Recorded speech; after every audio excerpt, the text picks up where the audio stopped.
What up, boys and girls? Welcome back to the cool side. This is another episode. So this episode is special for two reasons. I'll let you know badai. But first things first, welcome back to Mashukuru sana, you guys. Joining us for another one. Yeah, it's a beautiful day. It's raining outside. Two reasons. This episode is special. Just shikilia kidogo. Hold on to that thought and get back. But how have your weeks been, guys? Weekend imeanza to say. Okay, let's talk about the past week because one of the reasons this episode is special, we'll get back to that. It's because of last week. Hi guys. I'm having a great day. I'm happy. It's my birthday. That's one of the reasons this episode is special. The other time to shoot, it was a few days after your birthday, right? Sindio? Yeah. Oh yeah, probably. Oh, geez, the last episode. Not like on that episode, it was a few days after your birthday. It was Then we'll call like the other. I see the other week, but it wasn't like the exact day. Yeah. Oh, pia mimi ilikuwa na Monday. Ile sultani. Oh, okay. Interesting. I think even mine is on a Monday. Yes, yeah. I think mine is also on a Monday. Yeah. Hii mwaka ni serious sana. Anyway, yeah, it's a bit too serious. siri kimnaje tu. My week was good. Hata jana mliliuliza hii swali and I couldn't remember what I did with my week last week. I think ilienda mbio. But I had a good week. Time nakimbia. Abilikiti kidogo Friday Shafif.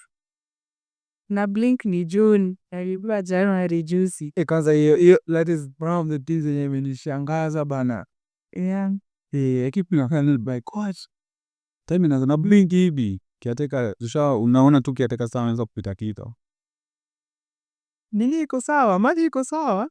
Ati kwanza kuna mimi nilikuwa na cheki ati anasema naona kiateka amepost calendar. Beware. Lakini aje kiateka vitikia hiyo kazi dire. Na kiateka uchukuliwa kazi serious. Siri napoka ni what is it about? Though mimi mani naishi kiateka wangu ni Masai. Sasa anashughuli na anapicha kwako zenye nalo za mpidio. Ipena gromo ni chini. Ana hizo story mingi. Sasa ni same na kiateka wangu. Kiateka wangu badala alionyesha mse hakai kama kiateka. Like amechilana hiyo teja yako yake. Yeye anaamka pia ameenda kazi. Sijai kuwa na experience ya kiacheka. Wala kampuni connection na shule. Info Nation campus. Hayo. Kutoka katika alikodia. Yeah, but I loved it. Kwa hiyo 1.1 nisho already nilikuwa nishaanza kuvurugana na kiateka. Tulikuwa nishatafuta nyumba. We had a great roommate, especially third year na fourth year, so I did pass to more. Actually hiyo ndo ilinifanya hiyo sasa tunajua ni 2019 1.1 1.2 mazemi ilikuwa sio ni Januari kifika. I'm like buda, unajua mimi niko na kwangu, silewi kwa nini tumejaa kwa nyumba ya watu. Sikia mtu like okay, someone like me niko na kwangu, acha mimi niende kwangu. COVID hits because let's up mimi niko fit hapa kwangu juu kwa sasa nataka COVID miss. But that was 1.2 in hicho for some weeks. Hadi kampo ikafungwa. I'm like sasa ndo this is now the climax of my life. Kazi tu ni kuwatch na kulala. Kuwatch na kununua. Tu niko kwami. Sasa hivi niko jijini Mzari ama. Zaidi niko nilipo na mzazi. Walikuwa washanilipia already. Earlier. Walikuwa wamelipa like for that semester. So mimi nilikuwa nimechill because sasa kazi yangu ni kukula na kulala. Unajua hii kumambo ya kuwatch kwetu hiyo ni jaba. Hiyo na hata ati una watch na kazi ninafaa kufanywa. Hiyo kwanza hiyo maana sijui unatoka kwa mpase kasita. Hiyo mko haiwezi. It's like mbikena huko manze. Ndio kuna kimo vitembea na sema ukiamua kuna nini unaweza kaa nyumbani hadi uputike bila prince. Viorera. Wallahi. Bela ripoti na Saudi Arabia. Nikao umetafuta kazi Saudi Arabia sasa. Ukizaliwa kidogo maraushwa. Ndo shida. Una saa 3 mazee tushaamka. Hakuna mahali mimi naenda but saa 2 nishaamshwa. Mimi sitaki kuona. Mbona unataka ukae tu hivyo? Unaona hasa kitu ilikuwa na ines na Kericho ni hii saa 3 hata kwanza it's very cold. It's very cold. Most likely it's even raining. So piga pale earphones zangu za Oraimo at the time. Washa laptop movie series mpaka nilale tena niamke nichemsha like ni kupula kulala. It's lonely. No, it wasn't. Okay, I had envisioned it as not being lonely because it's sort of like getting the freedom that you didn't Hiyo freedom. until sasa nikaambiwa by the cheki kitu ina happen COVID it's here to stay. Seti ni kitu ati inakuja hapa kiasi. Kaambiwa kuna mkuu wangu anafunza kampo. Na akakuwa anaambia kina mzee kwenye inaenda by the inakuwa serious. Huyo mzee anambia tu arudi home. Nikaona by the actually time tu nimerudi tu home hivi like a week total shutdown. Hadi sasa ile account nikaona yenyewe hapa ningeona vumbi. Ngokula paka kila kitu iishe. Unga ni kidogo hata sasa niko napika uji. Hata ilikuwa haba. Mimi jipenda na ile tena very very traumatizing. Okay, daily mimi nilikuwa msiki already. So COVID kuja around March. Leo Nakumbuka tukienda kampuni imefungwa of 2020. No, yeah. So mimi January mimi nilikuwa mgonjwa already. Not with COVID but nilikuwa already mgonjwa. So mimi niko hapo shule na watu Mungu mazejo rada kunaenda aje ujui nini mbaya. So nikatest narudi akipima all na feel weak but madokea wajui what's wrong with you. But eventually nikapimwa nikapewa card plan ya yellow. Nikaambiwa kijana, young man, you have TB And tuberculosis. Niko sure nilikuwa nayo kitu for 2 months before. So very tende bote akili na kama TB na goziona nini sida ni sijui kama ni a viral infection ama ni kitu ina antis kwa witness. From what you know about TB, like it's transmitted like from someone else. yeah transmitted for Like coughing, the basic thing. Yeah. to miss jili nilipata tu TB. Sasa nilikuwa tu naomba mazee Mungu fanya tu kitu mimi niende maji katika corona shule zikapungwa. Hiyo time ya kwenda hiyo time walisema tu twende nyumbani. Ilikuwa like my highlight. Nilikuwa ni shule mazee naamka naenda shule. Like sasa naachaje bedsitter yangu bali. Na iachaje peke yake hivyo. Hapo nina class. Ndio bedsitter ile iko tu kitanda gas na sufuria moja. But study kutoka na laptop. On person mingi yuko Then kwa na nyakampo. situ usimbili kwa na shule. And the Yebola hata tulikuwa mnalala sasa ndio tulikuwa mnalala juu yangu. Mlikuwa hostel gani? Si ile kule chini. Ile official. Okay. So sasa Ni ile tu iko hostel nini moja na Sedo tunaku. So February juu hata mimi nilikuwa kwa watu shule zikifungwa sio. So February ndo niliingia the medication sasa. Now for whole 6 months. At the same time yani nimeka alarm. It's 20 kigonga hivi unakunywa dawa. Usirudisha dawa sawa. It's 20 kigonga hivi siku unakunywa dawa. It's 20 unakunywa dawa. Lakini na mimi nilirespond vizuri sana. By the end of the first 3 weeks already nilikuwa. What happens ni tukianza kwa dawa after around 2-3 weeks ama the first month sasa huwezi transmit. yeah. Sasa uko safe sasa unaweza tembea unaweza fanya anything. Lakini sasa mimi siwezi tembea juu immunity yangu iko chini. Hapo na kuna COVID nje. So nikaenda hata nilikuwa napewa dawa in excess like msee upewa dawa za around 2 weeks nilikuwa napewa dawa za kaa 1 month. Zikiisha unibea zingine ndo daktari monitor the progress. Unaendelea aje unapima kilo unafanya Mimi nilishukuru Mungu leo ilikuja. Kwa sababu ningekuwa huku bado nasoma hadi kunywa madawa. Hapo hivyo hadi mahali hapo na kazi for around 2 months. Akikuchunga. HB hija anapika, ananipikia uji. To be like Ni respiratory disease na affect lungs. So you cough or It can go. Some people cough blood. Ikienda extreme na takuta kwa damu. Wanakohoa ka wewe.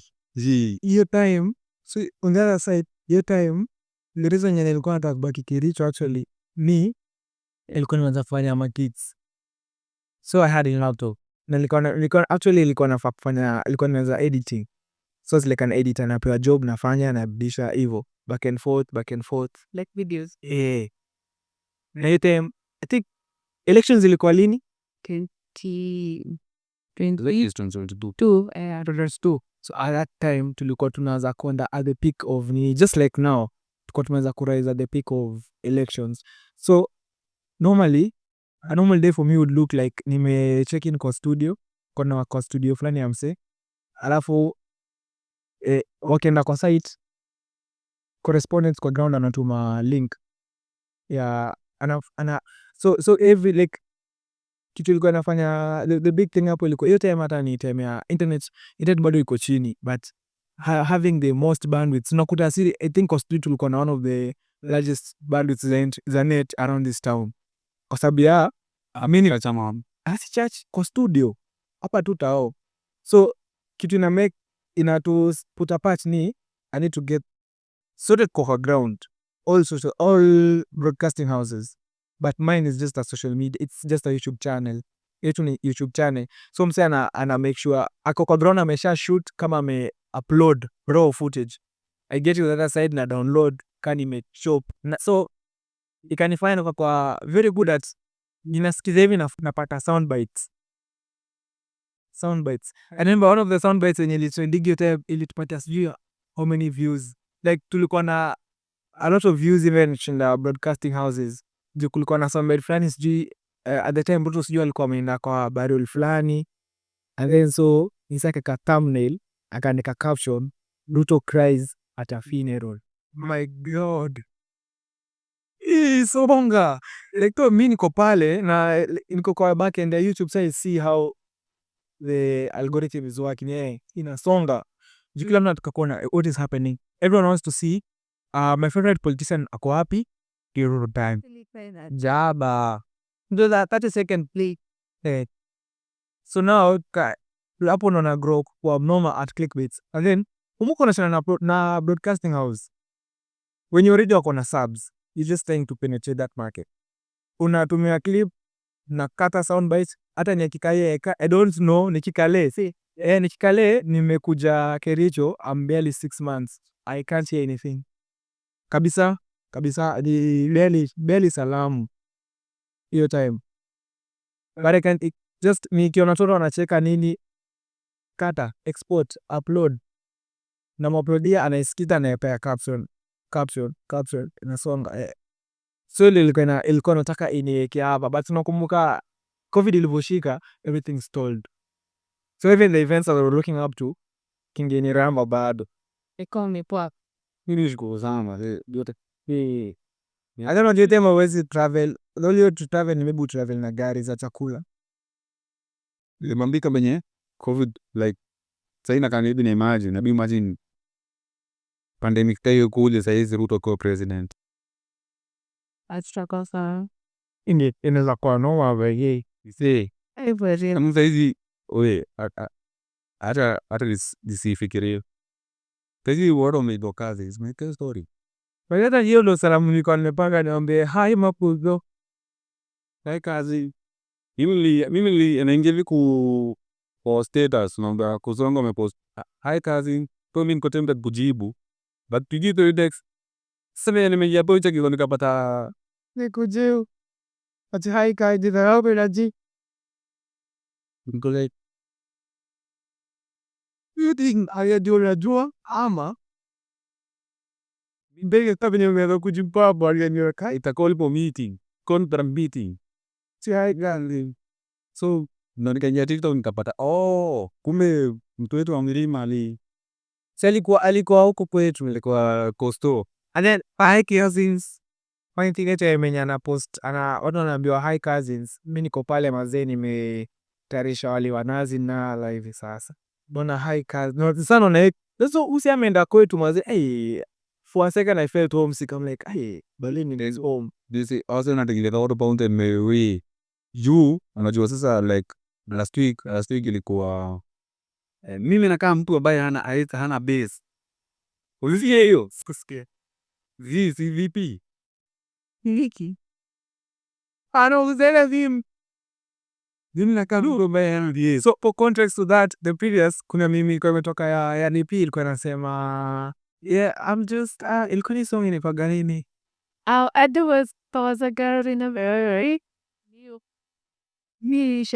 it was so funny. So creative.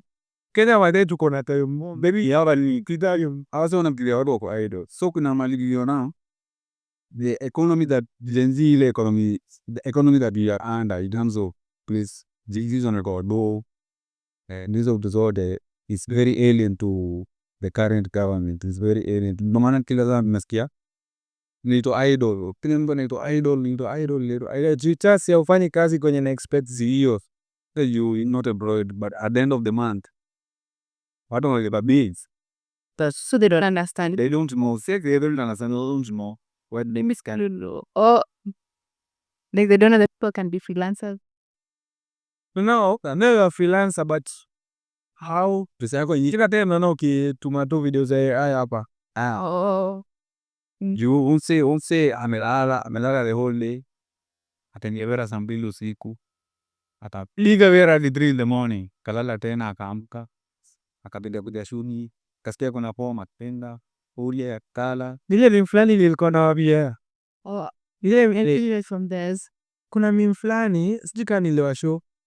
Ati msee anasema unakutana na mtu tawa asubuhi na macho ni red unafikiria ametiwasha. Kumbe sasa umekuwa kazi usiku. Vile umekuwa kazi usiku. Wewe lala. Sasa unasema nao kijana ameanza kupotea. Sasa ni saa ngapi? Sipiki tu unaendaga jioni. Wewe kijana amekuwa wera. Later ni realize like kuna vitu wasi consider like juzi niko Nairobi like kwa tumetoka gig usiku. So tuko kwa petrol station then hiyo petrol station imejaa masuper metro. Kumbe like kuwa zinafueliwa na zinaoshwa usiku. So I was like, I never knew this. They support this job literally an hour daily usiku akiosha super. Miss Quest. I never considered this. Kutoka super metro jeo nikiingia petrol station. What happened? Pende tundu kwenye hivi kama tunafunga kazi saa 3. Tukiamua tunafunga kazi saa 3. Tukipiga trip ya mwisho tunaingia kwa mafuta. So actually dazo hapo alafu gari inapaki. Na si super metro peke yake hata nikia home gari hivyo ndo ile time divo madha hivi yangu waga like tenu kazi ile mipani ile paka zai kwa second unazamiza uko na miaka ngapi yake juu kuna time nilikuwa na kokaosh. So kuna hizo gari zenye zilikuwa zinakuja weekend. So gari zenye zinaraukia trip za Mombasa, trip za Nairobi tunaziosha hiyo Sunday, kuanzia Sunday. Tunaziosha Sunday na majioni saa 9, saa 10, gari inaoshwa na ng'ara, imejazwa tank, inajazwa paka inainuliwa hivi side moja. Ijai alafu sasa inaenda parking ina chill. 4 ishatoka. Ikitoka 4 inafika Nairobi na hizo ni Manaekana, sijui kama unazijua. Yani kuna gari tu Manaekana. Ashato ndana tatu tu. Zile tu Nairobi joga. So hizo mwanini ziko zinafanya. Na job ilikuwa inaweza kama umeshika shuttle. Sasa wewe ndio uende ubonge na huyo mzae. Umwambie bale kwa ikaoshi yetu tunaweza kufanya hivi na hivi na hivi. Hata mlaji magari zingine wale watu zikikuja tunazioffload haraka. Na wao kuna guarantees zitamng'ara. But ni fiti. Jaribu. Sema na petrol stations. Hapo wiki yangu imekuwa. Wasikuzi hi cousins, make us be nice. I'm loving it. Very busy. Really ile design unaomba mlosipani asikuje leo. Ukali leo kabet. Kwani puma mbele mazee Baki dozi amekuja jembare. So bebelezi. Boss, si kazi yako pale huwezi fanya hivyo, so vitu zina fall tu in line. So number 2 Who employ people. Ijaba. Yeah, we wanted to play information. Yeah. This is hustler. Yeah, to like not you must look like you're working. Alafu baadaye kuna nisema juu tumetaja historia ya KRA, kuna nimetokea bana ibinishangaza. Usikii pesa nasema ati housing levy, pesa ya housing levy ati haitumiki kujenga manyumba, inatumika kujenga market sasa. Niliona such a Only you me. I don't know. What do you mean kujenga market? Okay, so ideally this way maybe with more issues. Ndio. We can move it around. So according to the Supreme Court, Supreme Court ama ni which court, ni unconstitutional kwa sababu you are building these houses on taxes, ndio, and then you are selling them back to us. So where is the money? Ukiniuzia hiyo pesa unapeleka wapi? You umejenga na taxes zangu, unapata. So ideally hiyo pesa ni kama inaenda kulala. So sisi wametokea amesema hata hii housing levy very proudly, hii housing levy hatutumii kujenga nayo manyumba, wanajenga nayo markets. So niko yet not sort for nothing. So like Kuna pesa NSSF bado na venye wako na delays za kulipa wasee like I think sijui ni 104 billion ama ni 108 ama ni 140, lakini kuna barabara wanataka kutengeneza. As an investment. kuna 20 billion wanataka kujenga barabara. there's just NSSF na pesa ya NSSF. interesting. like nagava I don't know vitu zina happen ni like ni vitu zina happen mpaka unashindwa okay ni mimi ndo sielewi ama ni me actually hiyo na vitu zenye mimi hufanyanga sana singi online job like I think this is a lot of me for yagi like it's the company beba fara sana acha mimi ni concentrate na hadi unashindwa As child would understand this is wrong. And for you to like outrightly say it confidently. Sikana time nani ilikuwa Ministry of Roads, CS wa barabara, huyu Mukome. Sasa akaingia hapo, kuna time alikuwa anasema ni very unrealistic ati barabara ikijengwa 1 kilometer inachukua sijui 26m. Ndiko like 1 kilometer 26m. Kilometer. What do you mean? Ndio alisema wali renovate Kirenga airstrip enye iko tu 250m. Me like I don't believe like this thing get exposed and nothing happened. Like By the nothing happened. nothing happens. You were like with that years like Wow. Oh. you know like for me it doesn't make sense for me to really concentrate like inafika tu places zinanibua. Let me just for kama saizi mimi ni kama alirudo anaongea. Like uwezi like hata nikiwatch news nisikizie anaongea because it makes sense like bro, why are you supporting the government? Are you that stupid? And I'm like, come on man. Yani wameharibu the whole ecosystem. Okay, so not the ecosystem, like the whole view of how una view the government. governance, yeah. Like uwezi from any positive perspective. Like, it's like they've lost all credibility. Yeah. Lost all trust. Now I say. On other news, the biggest beef saizi between Trump and Elon Musk, and it's beautiful. Who will have thought? It's beautiful for the rest of the world. What? I saw a tweet. Iyo Gachagua tunakumbuka tuna blazer fali yenye nani yako Na hiyo majua ilisura. Yeah, I saw that, but I didn't even follow that thread. I just know like I only just know that Elon left the administration, but I don't know, maybe There is 130 days. So si akatoka. Okay, but that thing had been prophesied. People were like, eventually Trump will be Musk will be kicked out of the administration. So venye alitoka leaks zikaanza, though ilikuwa tu misunderstandings. Hata hiyo ndiye alikuwa natoka, alikuwa na black eye. Akasema ni little X, mtoto wake aniko X. Ndo mtoto wa Donald Trump. almost. Sorry. Okay. Yeah, X something. Hiyo jina sijui venye wapronounce, but ni some letters. Very weird name. And number. Asa mtoto wake amempunch. Walikuwa wanacheza na mtoto wake, unfortunately Glory akamgonga. hata yeye hakuwa anaamini mtoto anaweza gonga that hard. So wasa wana speculate, lakini unaweza pata hata walitalikana huko. But unajua kitu funny na hizi vitu ni ni kitu kwa nasema hata before set hii mnaweza ona mkifa sema hiyo bacha ati before something happens, before like an attack sort of happens, like the government knows, people know, like it's usually ndio nakwambia at the end of the day it's more or less like ni busy I'm say Terrorism. it's more or less like a state kind of thing, like situshajua hii kitu ikihappen una benefit hivi, mimi na benefit hivi. So some people It's at the cost of people's in even though lakini tell you how it happened. So okay, it happened for me as collateral. there might be truth to that ama inaweza patu ni niji. But at the end of the day unajua we're talking about stocks. And stocks juu ni pesa ngapi? Kama kisa tu kadogo hivi juu Benye sample ingia Elon Musk akakuonili akapewa hiyo kazi ya Doge, si ndio? Alafu stocks za Tesla zikaspike zikapanda juu, mtu ana make billions na kodi yake inapanda like billions. Na very like in one week kuna daily panda sijui ni 40 billion, but alipanda very high.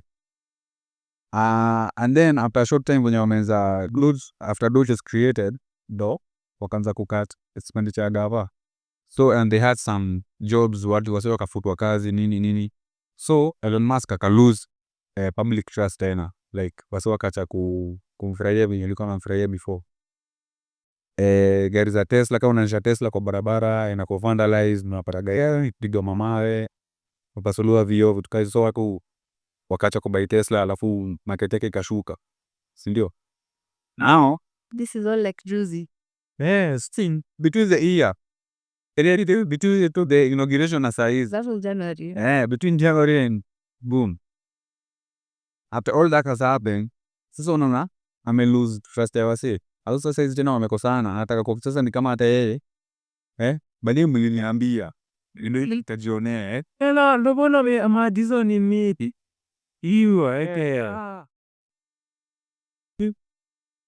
because that way unapiga kelele the same beat the same way. What go like so mimi niko like so mimi consider saying only lose public trust for this, now you're trying to gain it back. This one ndio Trump Elon Musk akikuja anza kuonyeshana benye Trump mbaya, benye hizo conspiracy zote siji akukua the Epstein file Giving shag. ni mliniambia mazina sikuwasikia taiza ni the mnamzuie ni makuzoari majuu. My goodness, mnaenda nimejionea. So guys, mazee mliniambia ukweli mazee, kani sikusikia.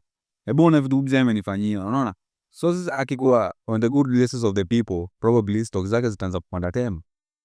So it may be a business move. or maybe there's that angle, and then the geo ambola we've already reached the top yenye tuko tunataka. Now let's sell. Let's make sure that we reduce public trust. Like it's more or less like tunacheza juu, if you lose money I'm the one gaining because I'm the one who knows what I'm doing. But kwa nini walikuwa kuna wale mtu fulani walikuwa wanaita nini, walikuwa wanaita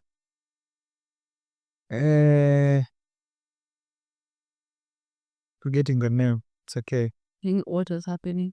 Like kuna mtu fulani ya stocks walikuwa na kuna the big fish na these local people. A movie or a documentary? Movie. Oh, a movie. There's also a movie, yeah. But so I think it was inspired by true events, something like that. Yeah. Every time you lose, someone gains eventually. So kuna that thing. It's all power plays. So Kenyan politics imekuwa chafu. People are getting arrested, people are getting killed. And we have this story that is currently going on. We have those Njeri, I think aliachilia on bond. Ile demo wa IT. And yeah, I think aliachiliwa. We have this other guy who just died a few days ago. Kuna msame pass. Ni wapi yake simiisha kwa Somewhere in Western Street, Migori. Hadi amejibingisha kwa ukuta ya stair hadi akakupa. Like, come on guys. Are we really? And then kuna huyo, and then there's also, but then it didn't even talk about Ngugi wa Thiong'o. Ngugi wa Thiong'o actually ilikuwa nafaa kuongelea hiyo nini. Ngugi wa Thiong'o alipass. Yeah. I think alikuwa cremated. So I actually have an I saw the news headline on the gazeti. Ilipo kwa group ingine kuna msee ututumia gazeti daily as a PDF, like the whole magazine, all magazines tunatumanga Daily Nation nini, but saa mimi hata sisomaji. Ningependa hiyo. Those hata nisoma either in but yeah. So alikuwa kwa headlines anasema sijui, I think there was some sort of argument ama misunderstanding, sort of like what Ngugi wa Thiong'o wanted to be cremated, but the family, I don't know if they were ready for that or something like that. It happened sooner than they had wanted it, something along these lines. But RIP Ngugi wa Thiong'o,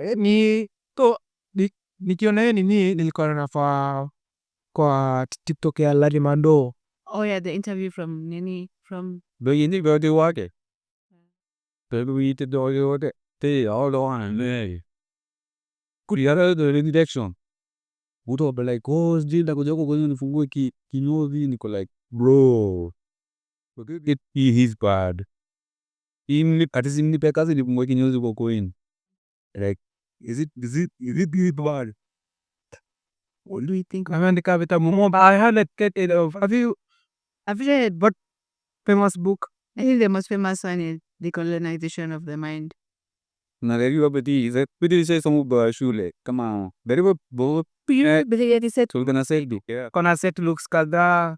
Yeah. We didn't actually see some new of his books, but Hata mimi I'm not the one actually. so one of the most important things alisema ni it's not an attack June. But he believe in it. I'm not a good example, but I agree. Said sema if you know all languages in the world but you don't know your mother tongue. What's the statement? That's that you are enslaved. Like that's slavery. He said that. That's yeah. Mm. Juu ile Sunday kina nani kina Joel alikuja goal kona gale ile card fulani. Namwambia hiyo card ilikuwa jina kwanza ilikuwa nani? Hizo jina kwanza ya 3 star. Kwa nyuma actually kwa meza ilikuwa naiona asubuhi. Bakar Studios. So nika studio so niko like nasoma the first Narigi. Wait, Kariji Waidima. So nasoma Waidi niko like Waidima. Kariji Waidi. Ni Kariji ama ni Karigi? Kariji Waidima. So mimi nasoma na senta Kikuyu ya Waidima. Alafu nikamo so yeye ako like Waidima. Niko like hizi na Kikuyu. Hizi ni ya Kikuyu. So tunasoma na senta Kikuyu. Like hata mimi jinangu sana ndo nikamwelezea the meaning of this name. Was a person doesn't. The meaning of it. I thought Ni Jera sasa. I thought anajua Kikuyu. Jera. Better than me. So ikashiri Kikuyu. He can. Next time tonga. Better than me. You should hold a podcast na yeye hapo toke Kikuyu. Au nguni. The level yako, but better than me. Much better. I see it. Actually that boom. I'm trying. Narigi also better than me. Makia, when all levels I'm trying. I can try. I can do it. Nah. This is easy, man. Come on. Bring it on. So, Shout out to those guys. shout out to kina Gerald, G Creatives, Bakar Studios. By the time mbona hii jamani, mbona ni birthday ya Audari hapa. Jamani. Sasa kio tumeongelea hiki zenu. Okay, my week has been good. Nimekuwa nikifanya nini the whole of last week. Beautiful. We are cruising nicely. We're cruising nicely as a company. Tunaendelea tu onboard wase, which is a good thing. Trying to understand the landscape and everything. But it's a beautiful nini. Jana. So nimekuwa kwa a very beautiful reading streak pia. I've been reading. I think I think I've also been in such a phase in I'm reading a lot of work. I'm consuming a lot of material. Like a lot of books. podcasts. I don't know. Yeah. So analyze book ingine jana, I'm done with one chapter. The other day recently another one, done with another chapter. Like I'm reading like so now nimeongeza. I'm doing like 5 books at the same time. This is such a beautiful thing. Yeah. I don't know. I can say I'm the hungriest in form in regards to consuming knowledge right now. But ile asubuhi kidogo ni dedi bana.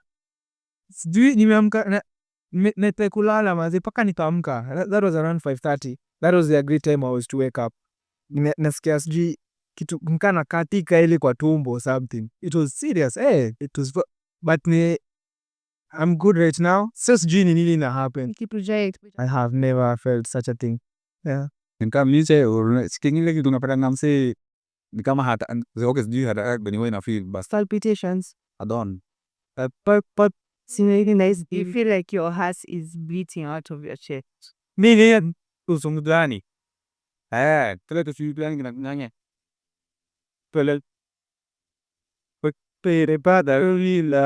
Well, you start feeling that pain in your chest and unaanza kama start hata imefika. Yes. Hii ya mwana hiyo kitu usiku. But si ya habari kwa akili. Unaamka usiku umesikia. Wajaribu kupumua hewa ingi. Alafu eventually inaachilia unakona kudu sawa. Sasa ni it's not that serious but tell People that go through it na haiko affiliated to any health issues ama anything. So as zelo how is it natural? What's happening? So Riaz starts trying to say something. Si mnaweza niongelesha. the palpitation and whatever. Kuna daily piga 2 cups of coffee usiku. Unakaa sati na duha hii. Siku lala then one rise. Like yeah, everyone is at peace. I'm trying to close my eyes. it gets worse. If you get malicious about it gets worse. Actually, it has ever happened to me. And knowing so I'm going to die. Mine was caffeine. Look, I take 2 cups of coffee. I see. Ati leo nataka kupiga editing the whole night. Ikaanza tu jokes ne kapia kwanza nimekunywa saa 9. Kufika hivi kwa nyumba kasema bedhe hata sasa nikunywe kahawa vizuri cup moja. Wa nasikia tu kama macho imefunguka hivi. Sasa hakuna usingizi kabisa. Yeah. Nikakuwa hivyo the whole night. But hiyo jana it was weird juu paka naanza sio jana ni asubuhi paka naanza kujiuliza okay nilikula nini jana na juzi. Ezi kwa ni food. Kani food. Mbona wasengine waja complain. What is this? Hizo kwanza kwa hao kikashuhudia. Ikitebu kunywa maji hainisaidii. So itabidi tu nimeweka maji moto hivi. Kukunywa kahawa na kahawa kama hizo mbili na shuhudia sasa utakuwa much energy, too much milk. Kahawa na nalala. Intolerant. Kahawa nimekula audio akili seki Ndo jaribu. that is easy. Badala ni msi akitaka naambia baleche don't take it at night. It's serious. This is not ile kahawa zenye mnakunywa huku. That is it as To be what happens with coming with me ni ikunywa kahawa nitafanya kazi nitafanya. But nikiamua hata kulala bado nitalala. So it can keep me active but naweza switch book. Nieta dilala. kama sometime back nikiwa naye tuko tunafanya na kampuni fulani hata sikumbuki ilikuwa Nyamindi. And so Wewe umefanya kazi mo. Why? then my whole campus life I have worked. But now the thing is I've worked different places. Kuna time nimework kwa salon, kuna time nimework kwa kuna time pia nimekuwa nikifanya ETR. It's just that time tuko tunafanya installation za ETR. It was at the peak of ETR. So I'm in Nairobi. Kuko idi fulani hapo tunawa install hizo nini. Hapo ndo unasikia by the way unagundua. But then hizi fegisi usikia huko nje ni cheap. Juu unasikia hiyo harufu ya hiyo sigara. Hiyo huko nje bana inanuka vibaya. Hii ingine mzee anavuta ni ka cologne. Tuko ndio venye wanapenda kuvuta sigara. No offense but most of them do that. See it. So tuko kwa room ako nje but hiyo upepo kind of inapiga. Unasikia ina harufu ya sigara but hii inakaa imeomoka, si kama ile yenye tunasikia. Ni kama ile unaingia kwa gari, ushaisikia harufu za cologne za magari. Kuna gari zenye unasikia cologne na zile cologne ni better than yenye watu nimesikia nao huko nje. Such a thing. So kwa hiyo nini, nikaambia simu nisaidie, nimesikia hii kuna hii cappuccino, espresso. Msee akaniambia uko sure unataka kupiga shot za espresso? I'm like, by the way unajua tumekuwa tukipiga kazi for like 3 days mfululizo. So hata saa zingine hatuingii kwa ofisi. We don't check in. Okay, tuna check in tu kunywa chai kama bachelor. But hiyo kampuni ilikuwa inatusaidia. Tunaingia hivi kazi asubuhi. Mabachelor tunajuana, tuko watu 5. Hao wengine wako na familia, hao wanaingia kama wameingia kwa ofisi. Sisi tunaingia kama tumeingia kwa kitchenette ya ofisi. Naangalia is there anything left from yesterday? Kuna hizo sachet. Tunachemsha sachet kwanza, unapiga unakunywa kahawa kwanza ikuchangamshe, hizo Nescafe tu. Juu kuna baridi Nairobi asubuhi. Alafu sasa tungoje sasa chai ya saa 4. Alafu chai ya saa 4 sasa ndio unaenda site. Nikapewa shot za espresso. Ndio maana espresso inachukuliwa in shots like if that's it. Aliniambia sure akanisetia shots. Nilipiga. Tena tuko kule juu tunafanya integration nimezima. Hata ulikuwa unanidada mpeshia. Kama na niko hapo mazee na msi hadi mpaka nikamwambia acha niende nikapiga shots zingine maybe itanisaidia. Juu what do you mean nienda na wewe site? You are an intern na kusaidia alafu unalala. Na unalala mbele ya mabosi wangu pia, so watu paribu maziwa. Somebody was telling me ati sasa nilikuwa namwambia kwanza alinipata hiyo siku sikunywi chai ya sukari na sikunywi soda. So but alikuwa anasema like sisi Christians tuna abuse coffee and tea. So he was trying to make a point that we are not different from people. Kileo chako ni different. That's because if them they drink alcohol, his point was we are not different, we're also abusing coffee and tea. Okay, so let's need to think about it. Yeah, it makes sense. Juu misi kama ni mtaadi. Okay, siwezi mtaadi but mambo yangu fulani. Tukikatana tena ya fasting. Hata fast but ana fast na chai. Hiyo naweza kupigia hata 48 hours baridi. Just on tea. So kwa ofisi watakuwa na chai. Anapenda chai hiyo design. Chai tu. So is that kuna wase wenye hufanya hivyo like by this is hata amini mtu wa chai. I know someone who takes coffee. Hiyo yake ni daily. Hata sio nini. You have to take several times a day. Several times a day. But now I was told there is like sort of kuna a sickness inakam na coffee, like coffee has some side effects.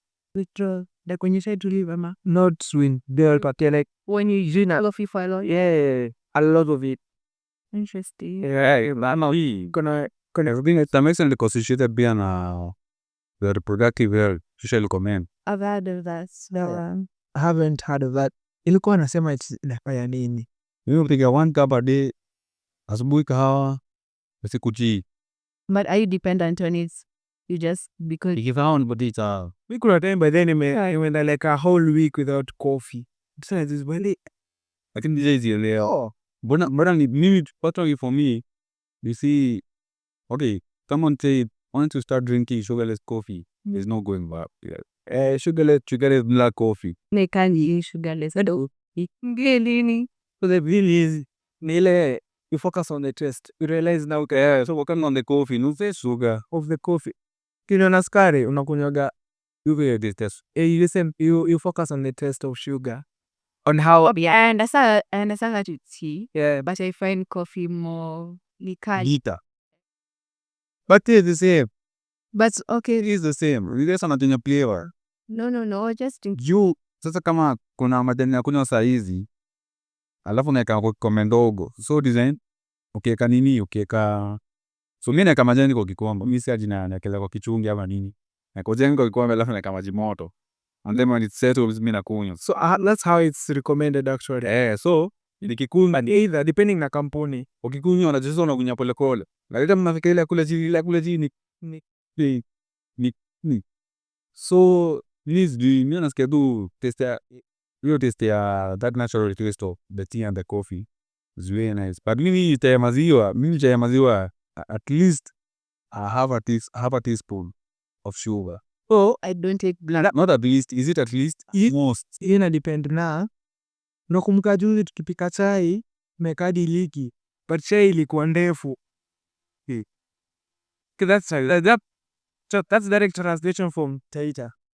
Anasema chai ni ndefu kaa iko na maziwa kidogo. Actually ni almost hata Kikuyu tunasema the same. Right. Yembo iko na maziwa kidogo. Sayo ni muraihu muno. Like imeka maziwa mbali. Mse kwani make sense ndo tita ng'ombe. So atiweza ona Wana ng'ombe. ushakuwa wanakujaga hiyo chai ni Kuna tasha. It's a preference.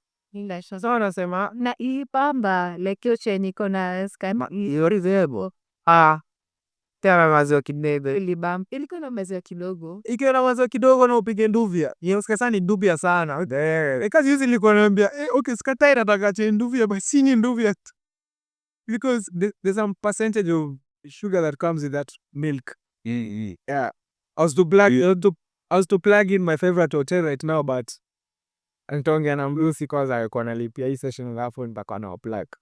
Others naweza waambia offset. Chai ilikuwa fiti jana walimpatia chai ilikuwa fiti. Yule bwezi wangu kunipatia chai kwa zile sasa this is now nduvya juu. Ni nduvya but the tea the milk has taste. Si maziwa packet. Alafu mimi pia chai ya maziwa mimi nataka ikae ni kama ikae red, ni kama ule kama majani intentionally. Sasa inaitwa chai China. Hiyo sasa hiyo mimi. That's different tena. Na kuneka a lot of majani. Kuna watu Give it time to itoe kala. Si ati chai ile ina depend na majani ndio ya majani like that's a different type of ni kama spiced tea, normal tea, chai China, iced tea, so there's it's a nini. Interesting. So hiyo napoletea tu tea bag yako wewe ujisort. Interesting. Wafiligo na sana wao sana. When was it? Cause nika school. About sijui hapo tulikuwa na Sikumbuki. Like sikumbuki. Sikumbuki at what point nilikuwa naisema. what else? So the reason this episode ilikuwa naambia ni special ni juu we've had to redo it. And then kuna something funny yenye the last time I was seated there. I was seated here. I was seated there with such a shirt. Niko na mwambia sasa no. Mimi nilikuwa nimelea gani? Jota mimi nilikuwa nimevaa t-shirt ya grey. Sijui Nimesema sikumbuki. Nilikuwa nimevaa t-shirt mimi na mtu mkali nilikuwa red to. Yeah, we lost that era. So tuliongelea kuhusu nini ingine? We talked about a lot. Motivate AI na hii audience date ya Kenya CBK backing the petition ya audience dates. So according to Okiomtaka anasema Kenya haina deni. Kenya is not supposed to kuwa na deni. All this money that has been borrowed is unconstitutional and it's not tied to any development. So amwezi sema mlikopa hii do mkafanyia nini and all that. Jimonjigi says the same. Anasema if Kenya iko na deni it's very small, ni around 1.7 trillion. Okay, sio 1.7 trillion in terms of ati pesa yenye haijalipwa isalipwa. Ni venye like there's a whole conspiracy around Kenya's debt. So we need to know what is happening around that. Juu unaweza kumuumiza watu bure. Si ndio? Juu every citizen tunapeangwa ya kwa tutapandisha taxes juu tuko na deni, maana barabara hazijatengenezwa juu tuko na deni. So it makes sense. Wanaweza kuumiza watu. Wanaumiza si actually wanaumiza watu bure.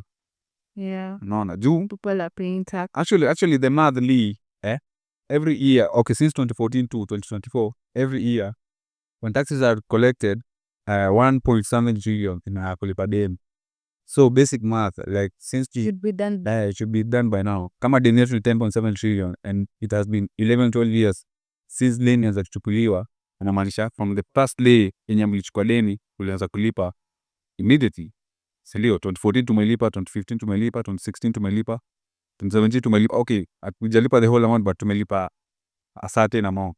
sindio? So by now the full amount itakuwa ishalipwa, so there's that factor. Na mimi macho yangu iko hapo, mimi I love ukiongata and najua kura yangu ni siri yangu, lakini also aliko msi Yeah, that's one thing that I wanted to know. Hiyo kura yangu ni siri yangu. Is that a policy in our country ama? it's not a policy, ni same. So the whole idea ya hiyo ilikuwa like so that we to reduce tension sort of like jukaa mi kuzile So it was implemented after clashes. I don't know. I don't remember really. I don't know. I was only 7 years time at POV. I said, okay, same. Fix. Kura yangu ni siri yangu. I didn't be able Juu ile unashika kwenye mse anasema ni mse wa kia mtata. Sasa mimi niseme mimi ni mse wa Njigi. Unaona? Wewe useme ni mse wa Gachagua. Also na venye yani there's some sort of tension sort of juu kila time nitakuwa na push kitu ya boys wangu venye amesema. Umesikia venye nani amesema wewe? But I feel like if you are objective, There is that. like kura yangu ni siri yangu is a good thing. No, it's okay. Depending with the maturity of the country pia and the toa. Everyone was ideally, I don't think it's tied to violence, but we all about you have freedom to choose. Like you can choose wherever you want. Sisi lazima ati jujubo nasimama hapo pia mimi nisimame hapo. Like kura yangu ni siri yangu na si lazima nikwambie na vote yangu. No. I get you. So kuna hiyo nini. Alafu pia ilikuwa it create confidentiality tunaenda kuvote. Like you don't have to see who I'm ticking for.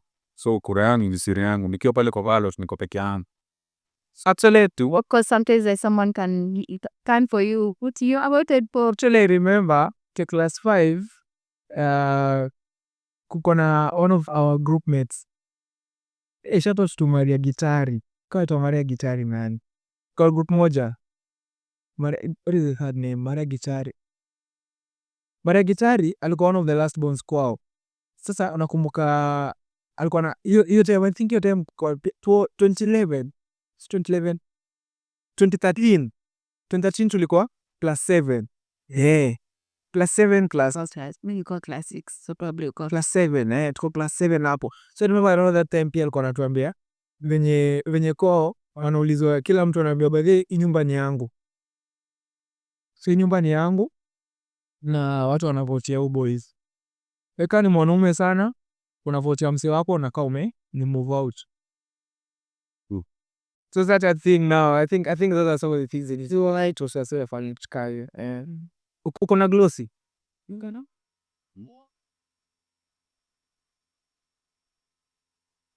Did you say no? took me a moment. Ya kitu imesumbua watu huko nje. Nilandishe gloss. Lip ya juu. Lip ya chini. But the reason I was asking is because I was like, I think we should also like be allowed to have those conversations. Some of my thoughts, it was like a thing. No, I said we fight to discuss. Like, because, yeah, we should be able to, but all thinking objectively, and let's say we have different candidates, we should all make our case for why we think this, so that we all like vote rationally. No? But it does depend on the maturity of the people that are talking about you. Kuna wasenye inakoza personal kwao. Hadi mnaweza puunjana. Oh, yeah, not that. Probably sasa unaona like that. Yeah. So by the do a lot of research and also conduct civic education to our parents, to other people. Nasikia tu wase wanasema watu wazuri hawashindangi, sijui nini. There's a lot of that. Something like that. Yeah, sijui lazima sijui kina nani waeke sijui nani kina nani. This country belongs to Kenyans. Guys, Inti ni yetu makuzo mskore. story ya ABC. Masiki story ya ABC ameko ki select panel ya ABC. Like everyone there, mpaka sijui one of the guys ni brother-in-law ya Junet. Like everyone there has an affiliation to Ruto. Either Ruto ama Raila. Kuna moja alikuwa alisema I cannot lie. Mimi 2022 nilikuwa pande ya UDA. Na before hiyo nilikuwa sijui Jubilee ama ni wapi. Niko like okay. No, but that's crazy.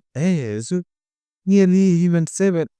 The whole system is flawed. It's real. Like it would be below to be possible for them to steal. If if they do, it will be very, haiwezi kuwa poa. Mimi siwezi furahia wasi, siwezi like let us to respect the rule of the law. And the rule of the law, see, that's English. The rule of law. But I understand why you're saying the law. Like iko respected to wase wache kuangalia interest zao hapa hivi, kuangalia the interest of the people. Actually vitu zimeenda fiti. So that's why that Vitu zimeenda fiti time yenye wase wamefurahia. I feel like if you're there like after interest zako, like you could succeed starting your own business and your own company, but if you're deciding to lead to serve a country, that should not be like it should not be like that. Okay, I get what you're saying, but I feel like when you start reading a lot of these books, that's one get me all out.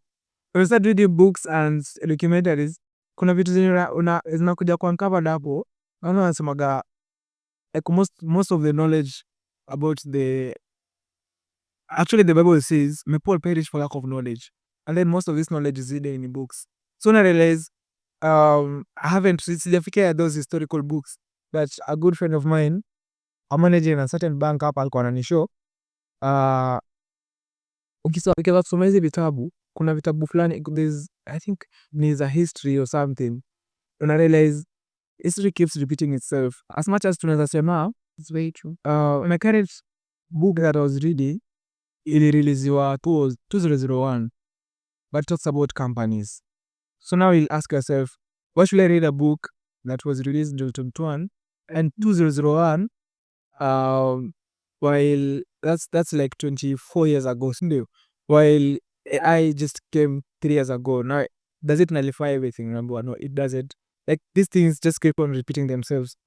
Kama una realize whatever is happening political wise, ama the strategies that are being used political wise, as the strategies that have been used time ya Mavikings uko nyuma kabisa. Fun enough, like ukisoma some books, alikuwa ananiambia ukisoma, he gave me some particular books, akaniambia if you read this book alafu kuja uangalie what is happening right now, utaona it's like a step by step, ni kama msee anafuata scripts. Yeah. Na si peke yake, even other governments, other countries. You can pile. Kuna mtu Kenya anafanya kenye mtu anafanya. So no, it's more or less a script kind of. And then so you ask yourself, how can you beat the system? Because the system is flawed. But okay, I feel like There's a whole strategy towards that. Huh? Like from something, if there's something I got from lawyers time maandamano last year, they're talking about how the constitution is a beautiful document, like it was well made. So like the system equal in a way that it can work well. Yeah. It's the people who are supposed to People in the rule that are completely refusing to abide by the system. they're there to serve themselves. Ukisikiza most of Wanjigi's interviews, he'll keep on referring you to books. Anakwambia sijui book right nasema hivi na hivi. Juu hizi vitu zote zinakuwaga sort of, it's a repetition. So wewe mwenyewe, if you want something, you have to go back, you have to read like a particular book utaona. So mimi ni kama character X. Character X alifanya hivi na hivi na hivi akafika mwisho. So I don't know. I feel like it's such an interesting thing. I'll be curious, maybe by the end of the year, nikipitia some of those, nikamkuona how things play out, and then you can have a sit down to chambue, ama na msee mwenye amesoma particular book. It will be really interesting. I'm yet to reach kwa hizo nini. Mi kukaa chini hivi nisoma. It's hard. Hata mimi mwenyewe kuna time, kama nilini, was it Friday? Friday niliamka like around 5. Nimeamka 5 vizuri, very sucked up. Kasema, so what do you do? Wake up kwanza, so that I get all my attention, niamke vizuri properly. I want to take a cold shower. What do I do? I start with workouts. I work out, my head nimeamka kabisa. Kahawa pale haraka haraka, meditation, nianze kusoma kitabu. Nikasoma kitabu. Ibaisa miwili, nimelala.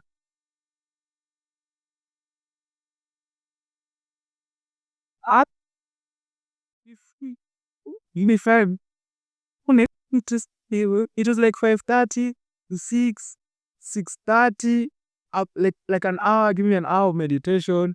After hapo, Meditation for an hour. What kind of meditation? Kama hada ama I was reading. But you have to play it.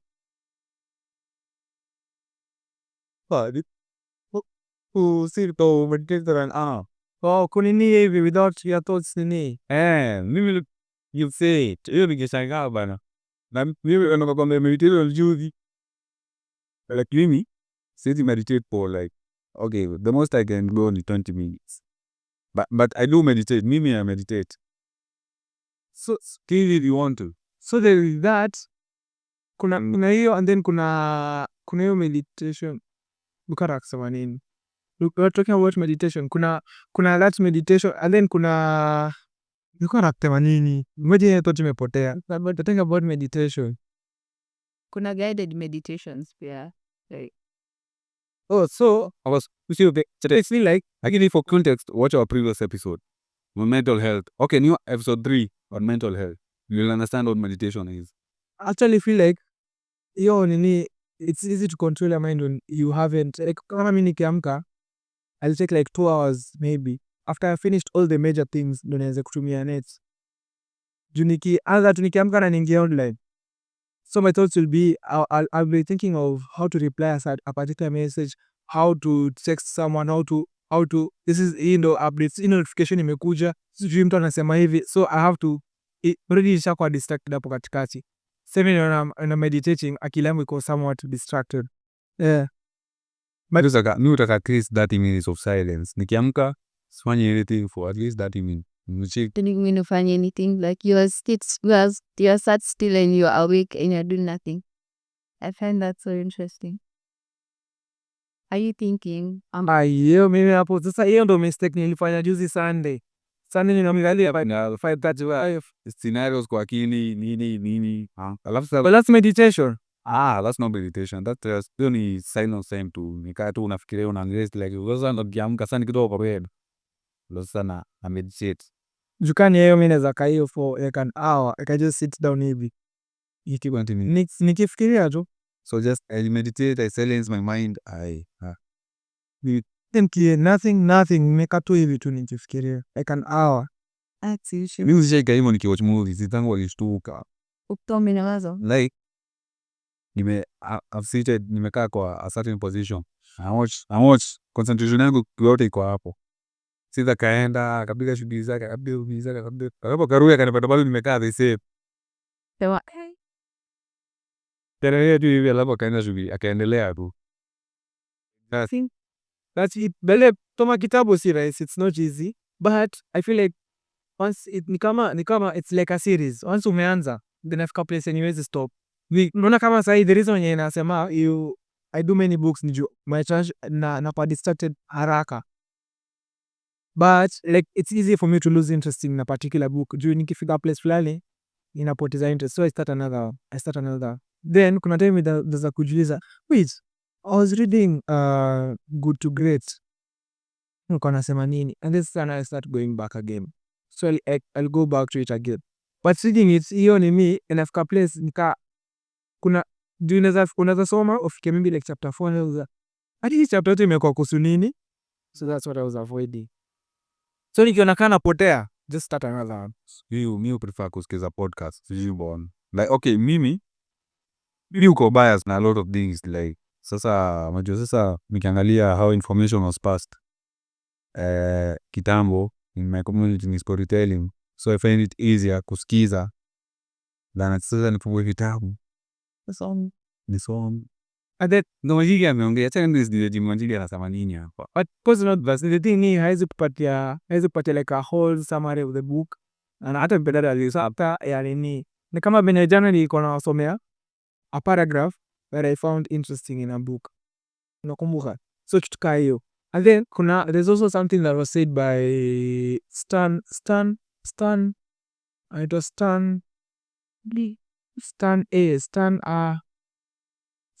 A. There's some podcast, kuna msefani wa podcast alikuwa anafanya podcast na Burale, alikuwa anasema anakupea kuna lot of statistics kwa podcast, anakueleza like how there's a lot of it's not like brain rot, there's a word alikuwa anatumia which meant like most of the people in our generations are so much used to short form content. We're saying that if long form content our minds can't ini like unasema ambia mse andike a composition of 500 words on composition without using tech or anything, without using AI, unasema noma. Ambia mse asome asikize podcast 2 hours, noma. Ambia mse afanye like asome kitabu see how many pages, inakuwa noma. So there was that thing that ilikuwa nasema, so actually there was like a test, a psychological test that was given by professionals. Wako nasema sijui go look to the past 7 videos that you've watched, one kama zote ni shorts. Oh my guy, like it's I'm forgetting the terms. Wako na some terms maanisha like akili zetu because now you're used to short form content, long form content automatically na kumo automatically, hata kama ni interesting like huwezi keep up na that long hours ya kufanya kitu, which is something that you should work on maybe as a generation according to what they were saying, but it's really interesting. Agacho. So another thing tulipotea. Okay, he's saying like that, but ni sawa. Tulikuwa tunataka idea za mnatrend TikTok na IG, like alitudanganya na post consistently. Walituambia post consistently. Lakini sasa staki kusema hivyo juu it's not a sign of living matter. So like very deep, like the most unhinged tip on how to train, how to grow your platforms. Yeah. So there's a new very interesting observation I've realized is, you know, when you're setting up an account, you'll at some point you'll say your age. No, TikTok is very prone to that, like watakwambia tuambie age yako. So now if let's say you're comparing Meta apps, that is excluding WhatsApp, because WhatsApp it's majorly like a one-to-one communication, broadcasting. It's a messaging platform. All of them are, but WhatsApp is more inclined to messaging than anything else. So now something like TikTok in comparison to Facebook and Instagram, unacheki, I feel like there's something that happens when you tell us your age, because now we know people within this age bracket, this is what they mostly like, people in this age bracket. So now even when you're suggesting friends for you, we'll suggest friends based on your age bracket, sort of. Yeah. Na pia kuna a lot of factors, a lot of topics zenye ziko more on the side of creating impact, kama not entertainment. Sema kama vile sisi ufanya, like unajua platform yetu ni more of educational purposes mostly, na creating awareness. So a lot of that getting traction is natural.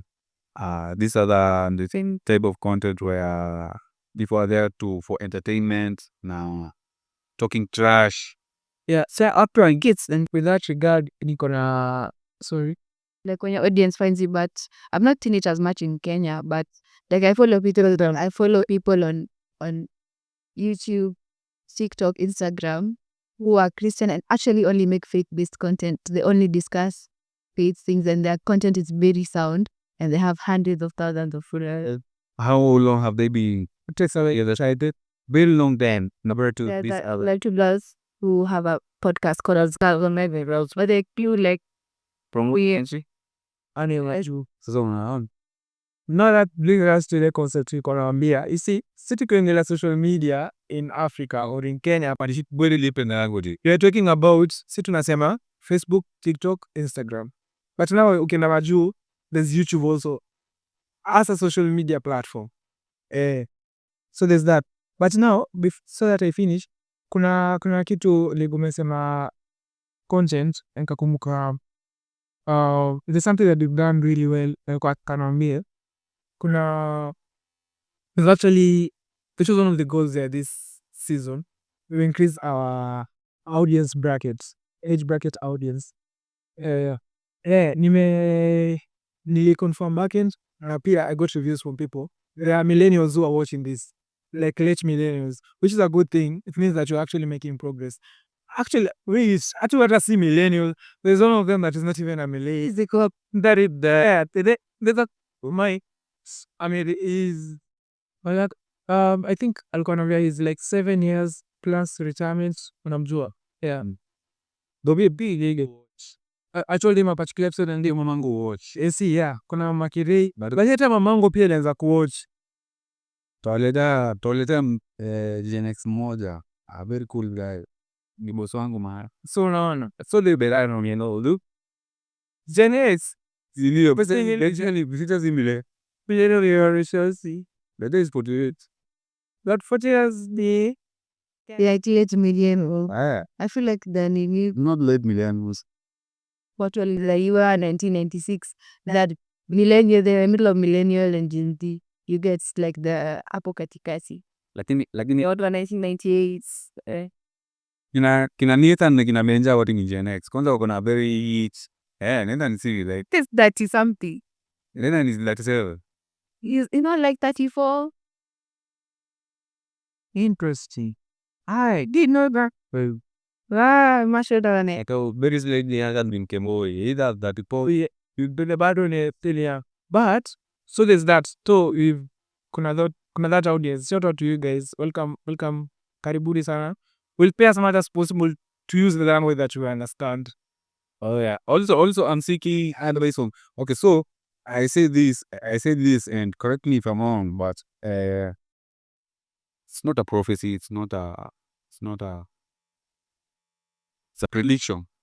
But basically, we've seen tumekuwa tukicheki a lot of the things that happen in the coffee around religion, Christianity, Islam, and all this.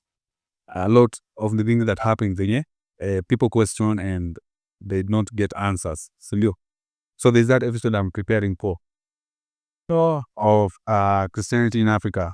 Okay, more on Christianity in Africa because I know very little about Islam and all that. So prediction yangu ilikuwa with all these issues and all these things that go unanswered, some go ignored. Once the fight on politics, like once we win, unajua tukiwin fight ya politics tumewin mpaka economics hiyo in terms of country. Once that fight is won, the next fight will be on religion. To win religion. No, war on War. institutionalized religion, whereby zile parts za faith zenye make sense wasodanza ku question, and we need to equip ourselves with information enough to have answers. Unapata? So mimi naweza jua say wa learn a lot. Juu the next pastors wenye ejego watakuwa na very hard time. Mimi sitawadanganya. Kina Kevo watakuwa na very hard time kwa sababu the kind of course kuna maswali zinavizango msegi mnashinda sana jibu. Kama juzi nilikwambia some maybe tukiuliza but there are trinity. There was some way. So there were various questions ziliulizwa and people and bile umejiuliza swali kwa akili alafu likatupa igimu basket. Yeah, we asked so many deep questions. I think like there's this thing where in the faith sometimes you are told, like when you ask a hard question, you are told we don't have to understand, you just have to believe.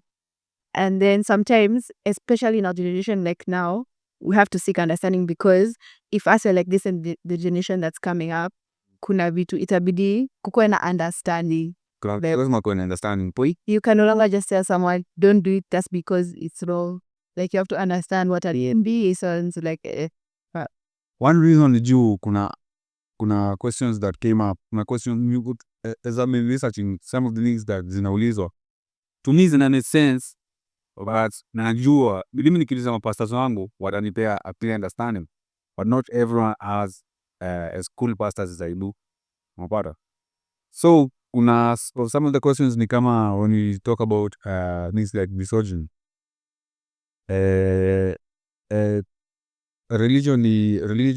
Religion, all the religions zimepush, zimekuwa sort of catalysts of misogyny a lot.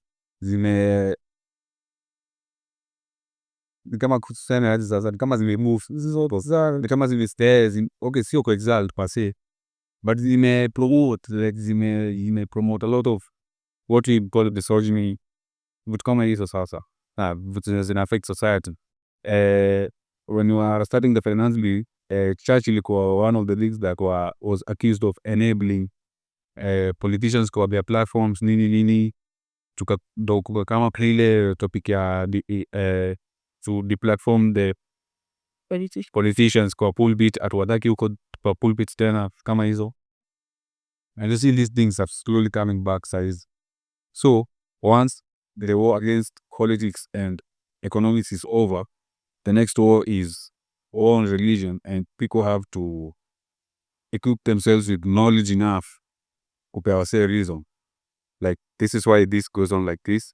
This is a wrong interpretation of this. This is actually not how it's supposed to be. This is actually wrong because some aspects are wrong. Yeah. No. This is not Christian, this is Western, but kama hizo. So there's that whole conversation around all that. Yeah. So mi nataka wasoma ni like, kama unaweza tuma swali hapo kwa comment section. Rusha swali hapo kwa nataka uliza ama tu research. Juu mimi nataka ni host some of the best theologians I know. Kuja hapa atuambie rada. Yeah. This and this and this is right, this and this and this is wrong. This is where African spirituality gets it wrong. This is where Christianity gets it wrong. Kutabarism is all perfect.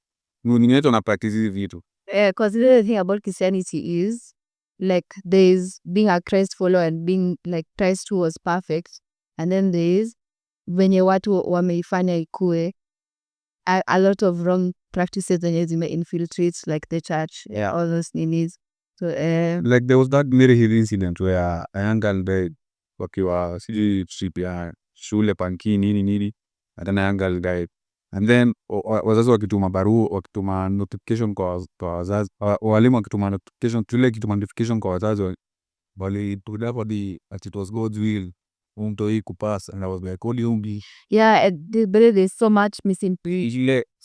Neglect. So a lot of times a lot of times people blame ujinga on God. And a lot of times people blame ujinga on the devil. Sometimes the devil is not to blame. Sometimes you are. So we need to create awareness, more awareness around that whole religion thing. And I think people who understand what it means to be Christian need to do a lot of research and equip themselves with information so they could take this message out. Because at the end of the day, the truth will always be the truth. The truth that prevail, and the truth will set us free. Umesemewa story ya nani ya our pastors need to be properly educated. Nikakumbuka wenye last week nani alikuwa na train DJCC akisema nyo pastor which theological pa Lucy umekwama asema amekwama amekwama huko kwa national mpaka hakuliwa na simba huko. na una nini spare tire DD. No, it's really interesting. I don't know. So hiyo part ni interesting sana. Like, our pastors need to be educated. I feel like one of the things that Islam as a religion inatushindia, let's say Christianity now for instance, is nakumbuka tukiwa toi our fellows, si tukiwa like nursery, our fellows walikuwa wanachapwa wakichilea madrasa. like we need to take it more serious. Yeah, but not to Of course, to that level. not to dismiss the efforts that are whatever that is happening right now. Like, for instance, in our church particularly, they're putting in really good work. Like, during the holidays you have VBS. Like, there's a lot of activities that will try and push you towards church, and with regards to that, the gospel gets to reach to you pole pole. Yeah, but nakumbuka tukiwa nursery my equals my equals walikuwa wanachapwa, na unajua umetoa viatu unachapwa hapa juu umechelewa madrasa. But you barely But the thing me, Islam work from one specific book. Like ni hivi hatufuati nini. Sasa maybe unapata bado kuna versions ile iko. Sasa you see now that that's one of the things vile kuna things, kuna different churches kila mtu translate ati understand kivyake, but now that it's only one thing. Mimi na root na hizi leaders kwa kanisa moja. Tuna disagree on a certain verse of the Bible. Jabo naamua nini nimeenda kwa kanisa yangu. Funny. And A lot actually. Hata ndio nitaelewa my understanding of what this word means on with kama hizo. So a lot. So I think at some point in my life I'd want to like read these of vitabu za theology. I'm told there's a lot of things that went down. I'm at that go is me at the kusoma the whole history, the truth of it. In terms of ordering, and it's not about ati kusoma ati Dead Sea Scrolls. Kuna msana alisema hizo scrolls zinaitwa, nilikuwa na podcast plan, msana anasema they are not actually the Dead Sea Scrolls, as it that's not the original name. The original name na papua the Bantu Scrolls. So most of the language in so-called Hebrew is derived kutoka ni South African Zulu. Like there's a lot of similarity between what is Hebrew, a lot of the words, kama whatever Jesus said, Eloi Eloi lama whatever that. Like hiyo inaelikwa wameongeza tu just a few letters to make it look different, but actually South Africa has that same thing. Like so nataka kuelewa mbona unzi anasema hivi. Napata. So the so-called conspiracies, kwa sababu ideally mimi niliangalia from the perspective that ofisa angekuwa mnaami labda ningekuwa biased kumuamini, lakini juu is a black man mbona nisimuamini. But then the question would be like the people who wrote the books, Kina Paul, James, they're not Bantu speakers, so that there's a point of all hearts, all information I want to gather. I want to understand why does South Africa also have a Bethlehem plus kule juu, why did apartheid very rich the same, like dando geographically speaking, why does bona apartheid na the Israeli occupation in Gaza, in Palestine, bona zilianza at the same time? What is happening? What's the relation between all these things? Kuna watu na tafuta information, so tunajaribu kuelewa why are these things happening. Because mimi the way I believe it, Israel is not a country. Israel is a nation. It's a people, not a country. So why is this country in the Bible? Yeah. Why is this country here? And why did this country start in this place at this particular time? And the same thing, like the apartheid league, see whatever is happening in Palestine, see some sort of apartheid in Palestine. Sio hiyo eclecticity. Sini occupation tumekuja kwenye tunataka mtoke. Sio the same thing with apartheid in South Africa. Only that the one in South Africa was not successful. So kuna all that information. It's not about looking at it from just a perspective of faith, looking at it from a perspective of also history, like trying to understand are these things in any way related, ziko similar in any way ama the narratives too. None. Because the Bible plays a historical It's a historical view of history also. Can you nasema about like our pastors have a lot of work? I think we all do. Like we all do work. Every serious question has a lot of work. Hata sisi at that time ni wewe kwanza mtoto wako acha kuuliza. Kwanza ulize. Because I was listening to a podcast here, DJ Mo's. I think alikuwa na Andy Mburu, who by the way is anafanyanga history apologetics na in Africa, in African context. And then so they were talking about how like how ni millennials body to us boomer but millennials, but walikuwa naongelea venye this generation enye kosa sisi na Gen Alpha like tuna crave realness. That's the reason a lot of authenticity. The reason a lot of people and get out of the faith ni the faith enye wazazi wao wamewaforce waijue, but wazazi wao behind the scenes don't portray that faith. That's So like a lot of people wameacha because mzazi wake ataenda church every Sunday ama every other day of the week, but nyumbani like hamtreat vizuri ama hatreat watu wengine vizuri ama yeah. So lazima like each and every one of us tuko na that responsibility. Yeah. You a lot of these things okay observe ni wase ndo wanaharibu the whole Christianity thing, the whole Christianity aspect. Kuna vitu mimi I don't care about. I don't care if the world is flat am around. So that's not some, but I believe in God na to some extent this thing has been imekuwa twisted a lot of times to a point that you not make me doubt my faith. One, when I can just research, like using the written. Oh yeah, that's true. So I can literally do my research and actually find the truth. Not from far. Available. It's available. Not from our Western perspective. For example, a lot of what is taught in theology ni from the West. Wakuna mtu atakuja kukwambia ati African spirituality in relation to Christianity ama how is African spirituality, like all that context. Unaona, mwenye aliandika hiyo dili ni mzungu. Bwenye waliandika Bible. Wenye wataandika hiyo syllabus ya theology ni wazungu. So unaona to some extent na create confusion kwa msee mwenye mimi naelewa African culture and all these things. So to avoid all that confusion, I can just do research. And the second is swali, which is in relation to African culture, I can actually give you the correct information of actually how it happened, historically speaking, and not tell you to believe. I'll tell it to you how history says it happened. And that's a really nice perspective ya kuelewa all these things. That's what I want to achieve.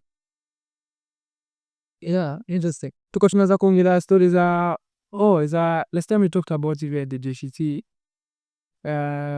But time imesonga. Sorry, imesonga sana. Let us wind up. So tulikuwa tuna topics mbili zenye tunafaa kumalizia nazo. I don't know, for me I feel like today's a Monday, today's 9th of June, end of her. That's actually leo ni Monday na leo an episode is dropping for akina that show. It's called Come On. So I'll be interested even to watch and see what DJ Shichi has done. I don't know, I feel like that guy should be celebrated. Now, I don't know. He's the mimi I will yule nasema ni one of the legends wa comedy. Mi actually na support mse pate stand up epiteleka venye njugusho the BN of comedy. Mse ni mnoa. He is funny. But his Bush is also very effortlessly funny. And at the same time very knowledgeable and wise. Because I listen to him. That thick Seriously, me was very interesting. Me asema I'd want to see stand up ya someone like Shichi fanye tu stand up. But I'm sure hakuingia church. No, I think alikuwa, but siko sure. I think so. You see, most of these artists have been molded by Churchill, that the Churchill show walikama hapo and then ili wakaanza kutoka later, but wengi walikuwa hapo sana. Atupige show. Unaona kaya ya Abeli ndio sake tena iko na podcast ndani, but kama Njugush like a whole stand up thing. I don't think that'd be fire. Hiyo na inaweza kuwa fire. But now tukimalizia leo part ya ulikuwa unaongea stories za social media. We're talking about social media and the algorithm. Kuna part ya I was telling you like YouTube Maju, it's a whole social media platform. That's where the people can actually do posts. So creative. For posts wase wanafanya nini. Nakumbuka tukidiscuss story ya anaitwa nani Joe Rogan kwa episode 2000. Episode 2000 Yeah. na sita na release daily inafanya weekly ama That's for sure. so you see there's that Also the week. so you see that there's that. So ni mse mwenye amekuwa for some very long time.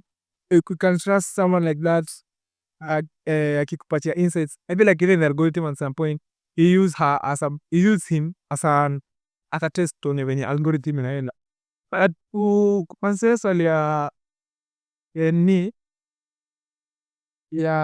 how the algorithm works for Majorly algorithm promotes a lot of entertainment, but now when you start doing a lot of knowledge, it takes time to build an audience or a community. But the advantage of that community is a community comes back every other time for that gaming content. Oh, I get you. Yeah, then the community did a very solid team, yeah, in comparison to a community that comes here just one and then do opinic equal as things as you meet up with kids. But me I'm scared you there's something that in benefit kila time. It's like I feel like there's more impact in a community like that. Because some girls gone Bible, there's also akina the Paris with the Paris they have kuna a lot of viewership and it's based on content kabisa. Like very sound Unaona, so vitu kaa hizo takes time to build, but it can that's why it's very solid. Even when you check the numbers in terms of viewership in relation to the subscriptions, they are almost correlating.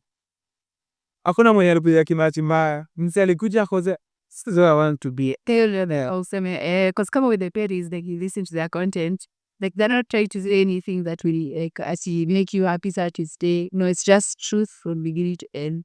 So like if you want to be there, you actually want to be there. So there's actually that thing. So kama kasa hizo dynamics zinakuja kuwa different with people. Nju kuna I think there's a channel ilikuwa na watch nini YouTube. Wanafanya tu hizo YouTube shorts. Hawana the long point content yao, they only have YouTube shorts. So for them, YouTube is like sort of their IG or their TikTok. Juu wako na hiyo content peke yake. Hawana long form content. Yeah. So interesting. That's something interesting.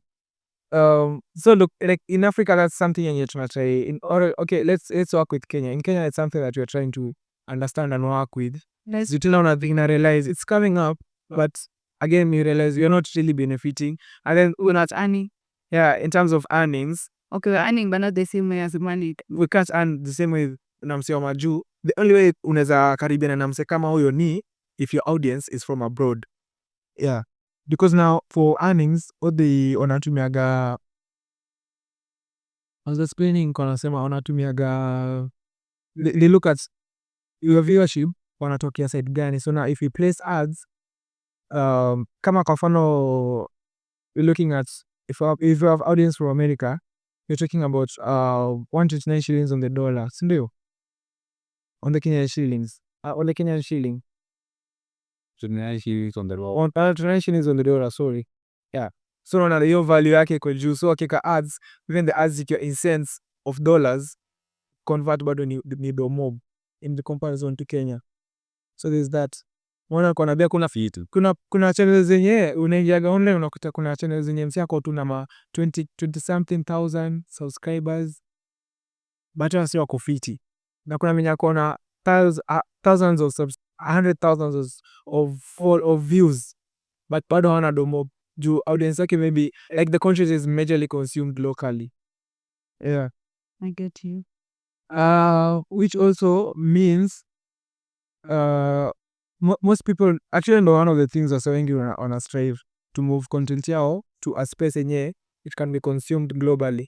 But another advantage is if you have, like for instance, kuna a lot of our peers wenye wako majuu, if they start watching whatever is happening right now in Africa, and then this whole wave of wanting to know your roots, so na realize as much as niko majuu, I want to consume content ya wase wangu wa home, so that I feel for them they feel like I'm more home. As much as I'm away from home, I'm more home nikiwatch content that is coming from our guys. No maana, so kuna kitu fulani Elibushite alikuwa anasema kwa podcast, alikuwa anasema ile time walikuwa na have hizo meetings za Google and everything, the Meta na Google, akimetoa say walikuwa na try to make this thing equal, because he realized like Kenya as a community we transact majorly using M-Pesa. So kama nao pale hivi kungekuwa na, because if you unaona venye majuu unatipiwa from the YouTube platform, our country, it's very few of us that use cards to transact. So kama wangeongeza M-Pesa hapo, But again, it's hard. It's hard because of it. They wanalipa like naka but as long as you have like a bank account unaweza, but M-Pesa is convenient. Most people actually use M-Pesa. So unaona mimi nataka kukutumia punch, but nikutumie punch lazima niende kwa app yangu, niende kwa M-Pesa nitumie kwa account alafu nikutumie. It's like a very long process. That's why most of us are like tip your hosts. Yeah, when I figure hapo hivi na wamesa tip your host. By the way, So you have actually, yeah. But actually most of them wanakuwekea that same way. Unaona tu wase wengi wanaekaga hizo accounts za nini. Yeah. Pia si tuko na lakini pia umesikia sisi tuna create solid audience. Kama unataka kumarket kitu tuaminie. Yeah, you can To grow pamoja. Let's talk to us. You can help us work out something. Yeah. I think we've covered majorly what we wanted to cover, plus what's happening this week. Yeah. Yeah, it has been happening. Okay, we'll be doing what has been happening at Tukiwa hivi at least after every 2 serious episodes. Yeah, but yeah, anyway. Jule, tufungie. Imekuwa tamu, acha Juna rap. Labda gala rap. Nasikia vizuri siji. Wewe tulikuwa tumemtafutia kale kale pimo. Unakajua kale tukasonde. Gai There's we said diare. Like the mnokogala ta paeda tiara. Ziara. Okay. Yeah. Thanks for tuning in, guys. You can leave us new one. Come on, for 343. Come on, guys, give me 157 followers as June's birthday gift. Which a code, yeah. What? 157 peke yake. Like, if you do that, you get me to 500 subs.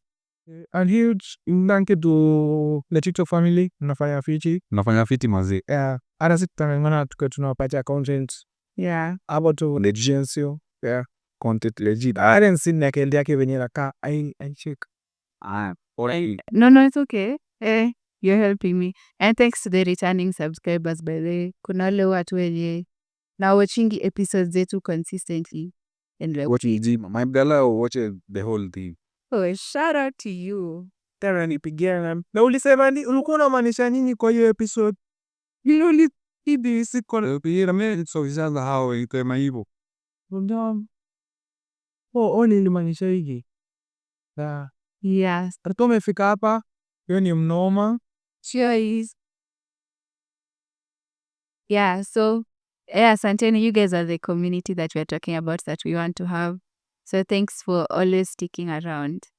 Yeah, we hope you enjoyed the episode. Vitu mumesikia that you can comment kama vile real konasema, anything, any questions that you have about your topic ya Christianity in Africa or anything else. Feel free to drop a comment. Yeah, as usual, remember to like, share widely, share everywhere. Yeah. Subscribe, and yeah, this has been The Cool Side. Till next time.